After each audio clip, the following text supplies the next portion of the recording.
Hi అండి, ఇది వచ్చేసి డోలా సిల్క్ కలంకారీ ఫ్యాబ్రిక్లో స్టిచ్ చేసిన లాంగ్ ఫ్రాక్ అండి. ఇది వచ్చేసి శారీ అండి, కలంకారీది.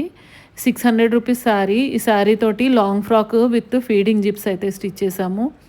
ఎంత బాగుంది చూడండి, కలర్ కానీ డిజైన్ కానీ చాలా బాగుంది కదా.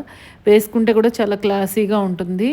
ఇది వచ్చేసి ఫ్రాక్ 2100 అండి, లాంగ్ ఫ్రాక్. షార్ట్ అయితే మనకి 1600 పడుతుంది. ఇందులో కలర్స్ 3-4 కలర్స్ అయితే అవైలబుల్ ఉన్నాయి. మంచి క్వాలిటీ ఫ్యాబ్రిక్ అండి. Regular use, washing machine use చేసినా కానీ మనకి ఇబ్బంది ఏమి ఉండదు. అండ్ నెక్స్ట్ వచ్చేసి ఇది 400 శారీలో స్టిచ్ చేసింది. ఈ శారీస్ అయితే అసలు ఎంత బాగుంటున్నాయి అంటే క్వాలిటీ వైజ్ చాలా బాగుంటున్నాయి. దీనికి కూడా మనము ఫీడింగ్ జిప్స్ అయితే ఇచ్చాము. చాలా బాగుంది కదా. ఇందులో డిఫరెంట్ కలర్స్ అవైలబుల్ ఉన్నాయి. ఇదైతే సేమ్ లేదండి. సేమ్ శారీస్లో అయితే సేమ్ అవైలబుల్ ఉండవు. ఇలా కావాల్సిన వాళ్ళు తప్పకుండా మెసేజ్ చేయండి. Thanks for watching. Thank you.